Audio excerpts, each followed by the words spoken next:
유튜브에 편입이라 검색하면 젓가락에 숟가락이 함께하듯 따라가는 키워드가 있습니다. 바로 학점은행제죠. 편입생들이 굳이 학점은행제를 하는 이유는 간단합니다. 바로 꿀 빨고 싶어서죠. 아무래도 학점은행제로 학사를 만들고 시험을 보는 게 경쟁하는 학생들의 수준이 낮기 때문인데요. 생각해봅시다. 학점은행제로 학사를 만들려면 잘 다니던 대학을 자퇴하고 학점을 끌어와야 하는데 인서울 중하위권 학교에 다니는 학생들만 해도 미쳤다고 이걸 하겠습니까? 그래서 지방대를 다니던가 전문대를 졸업한 학생들이 그래 어차피 난 이 학교에 안 돌아갈 거니까 미련은 없다 이런 생각을 갖고 자퇴 후 학점을 끌어다 학점은행제로 학사를 취득하죠. 저도 그랬고요. 그런데 되게 재밌는 건 이렇게 학사를 준비하는 학생 중 10명에 1명꼴로 내년 학사학위를 취득하지 못하는 학생들이 생깁니다. 기껏 시험은 열심히 준비했는데 자격이 안 돼서 원하는 학교를 들어가지 못하죠. 제가 거짓말하는 것 같나요? 인터넷에 조금만 찾아보면 그 사례가 생각보다 많습니다. 이 영상을 보고 계신 여러분들이 어차피 그런 학생들은 편입시험도 잘 못 봐서 붙지도 않았을 거야 라고 생각할 수 있겠지만 편입 컨설팅을 진행 중인 제가 봤을 때는 이건 해보기 전까지는 아무도 모르는 겁니다. 학사 취득을 하는 게 생각보다 할 게 정말 많거든요.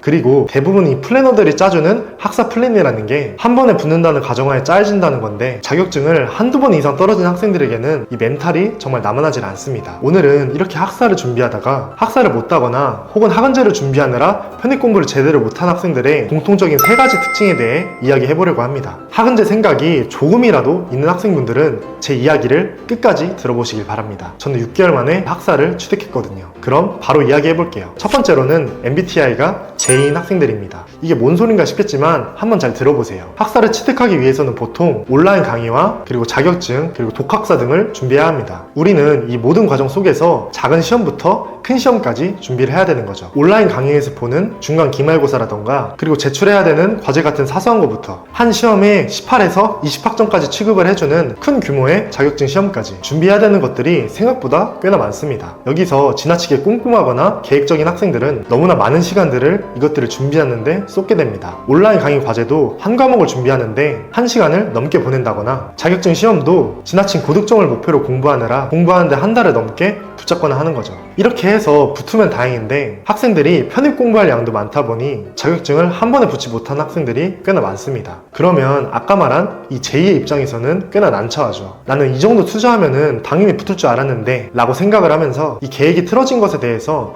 굉장히 좌절합니다. 그리고 불안한 마음을 갖고 이 수험을 계속 준비하는데 당연히 이 공부가 잘 될 리가 없죠. 본인이 제2라면은 아마 공감하실 겁니다. 때문에 학원제를 준비하는 모든 학생들은 이 자격증 시험을 한 번에 붙기 위해서는 어느 정도 공부해야 할지 최소 몇 주는 확보하고 하루에 몇 시간 정도 공부해야 될지 정확하게 계산한 후에 이 편입시험과 밸런스 있게 준비하시길 바랍니다. 두 번째로는 혼자 설계하는 학생들입니다. 요새 학원제를 준비하려고 하면은 유튜브에 좋은 영상들도 많고 조금만 알아보면 손쉽게 온라인 강의를 들을 수 있는 교육원도 찾을 수 있습니다. 그렇지만 처음 준비해보는 것이기 때문에 분명히 실수할 수가 있고 학생들은 어느 부분에서 실수했는지 쉽게 알지를 못합니다. 또한 학사 취득의 핵심은 빠르고 정확하게 취득하는 것인데 혹여나 하나라도 계획에 차질이 생기면 혼자 준비하는 입장에서는 정말로 난감할 수가 있습니다. 따로 세우는 플랜 B나 C가 없기 때문이죠. 때문에 정말 본인이 설계한 플랜에 대해서 불안하시다면 플래너에게 계획을 세워달라는 방향이 아니라 내가 세운 플랜을 최소 2명에서 3명의 플래너에게 검토받는 식으로 상담받아보는 것을 추천드립니다. 어쩌면 더 좋은 계획을 세울 수가 있거든요. 만약 정말 불안하다 싶으면 저희 규르르 편입의 유다니 코치님이 학원제를 담당하고 계시니 상담을 받아보는 것도 추천드립니다. 마지막 셋째, 편입이 적은 과목을 준비하는 것에 대해 메리트를 느낀 학생들입니다. 지거국 편입과 연구대 편입을 제외하고 인서울 편입을 준비한다면 최소 영어 한 과목 혹은 수학까지 더해서 2과목만 준비하면 됩니다. 저를 포함해서 편입을 준비하는 많은 학생들이 이 점에서 수능과는 다른 큰 메리트를 느끼게 되는데 여기서 학사를 준비하게 되면 자격증 시험도 공부해야 되고 온라인 강의 과제를 포함해서 중간 기말고사도 준비해야 되니 이것 때문에 생각도 못한 부담을 느끼게 됩니다. 그냥 시간만 지나면 당연히 딸 수 있을 줄 알았는데 그게 아니었던 거죠. 그래서 이런 학생들은 그냥 한 과목을 더 준비한다고 생각하시길 바랍니다. 그럼 인문계는 2과목 그리고 자연계는 2개에서 3과목만 준비하면 된다고 생각하는 거죠. 이렇게 생각을 하면 수능과 비교했을 때